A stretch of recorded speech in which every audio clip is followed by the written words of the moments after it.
Good morning and happy Wednesday, everybody. Mr. Rogers here with the Bobcat Band at Sonora Elementary.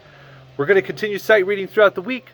Today is Wacky Wednesday, so head on over to Mr. Dooley's video and check out what he has in store for you today.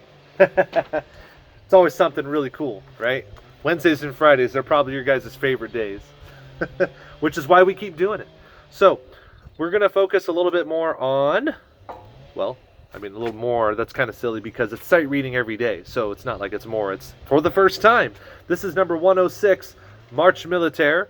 Now, this melody here was written by a composer named Franz Schubert, who he died at a really early age for himself. Sorry, my page is, it's a little windy this week, right? So, he died at a younger age. In fact, he was one of the most renowned composers, dying as early as he did.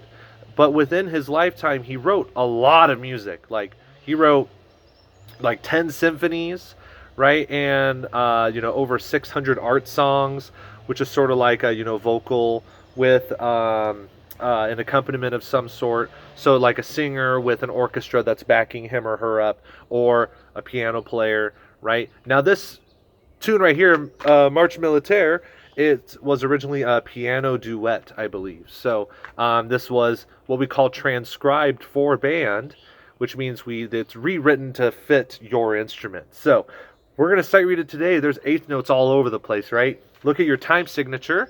Again, this is 106, if I hadn't said already, number 106. Now, in this tune, we've got a lot of accidentals in there. So you've really got to focus in on what's going to be sharp, natural, or flat. And understand that once that note is done, once we go on to the next measure, that note is complete. You'll see that there are parentheses in some cases where it reminds you, hey, you're back at your original key signature. So accidentals only last for the one measure. If they want that note to still exist in the next measure, they have to rewrite that accidental again, whether it's the natural, the sharp, or the flat. So keep that in mind. You have 2 lines total in this tune. This is cool. This is actually a really good tune for also how long it's going to be. Lots of eighth notes, so remember 1 and 2 and 1 and 2 and 1 and 2 and 1, 2, bump. Then we have quarter notes mingled in there.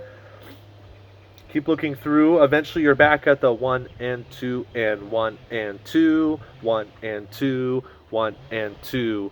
When you see 2 eighth notes followed by a quarter note, treat that sort of like Jingle Bells rhythm. Jingle bells, right? So, but the notes are going to be in a different order. We've got ascending and descending patterns. Bum, bum, bum, bum, bum, bum. So, your key signature itself is in the key of E flat or B flat. It should line up with your concert B flat major scale. So you have a couple accidentals in the first 2 measures.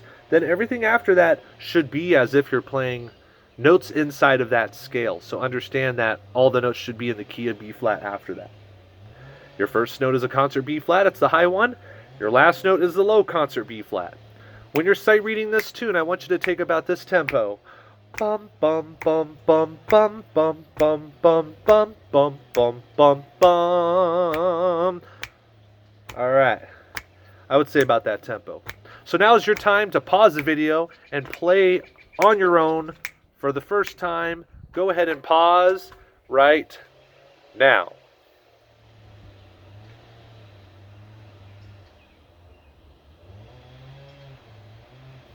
All right, so when you're playing throughout with a style, in a march style, there is more what we call separation between the notes.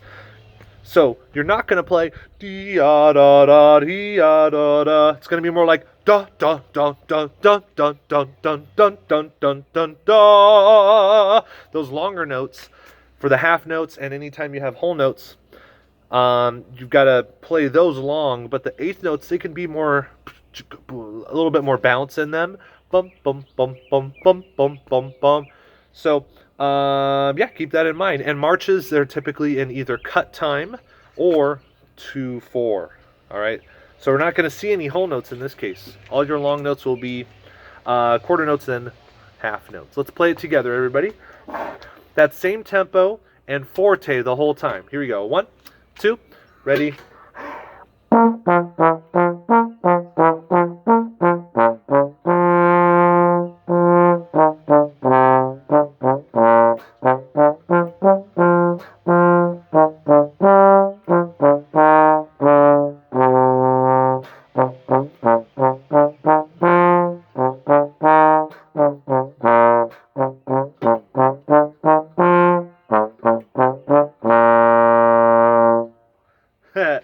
Hey, so again, lots of bounce throughout that tune. I like it because of how many jumps there are. It's sort of like the arpeggios that we worked on page number 20. If you haven't with me already, go back and work on the scale and the arpeggios and kind of get that feeling down, because you want that muscle memory when we're doing arpeggio-like patterns.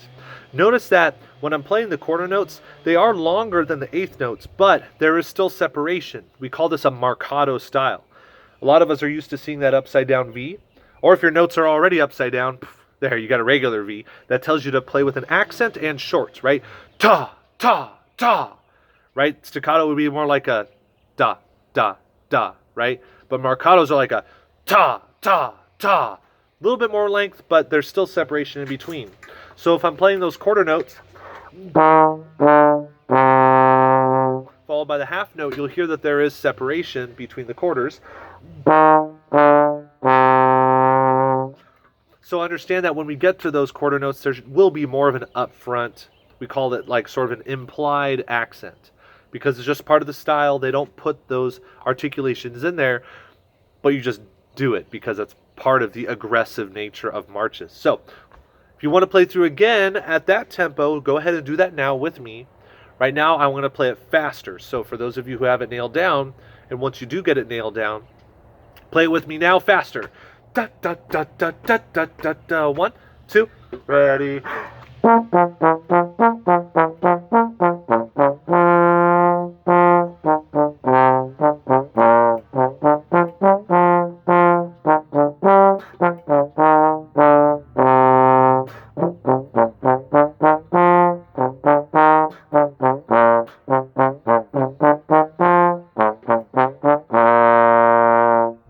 Yeah, that's fun to play really quick. So that's about what you would expect on any march tempo, right? It's usually about 120 beats per minute.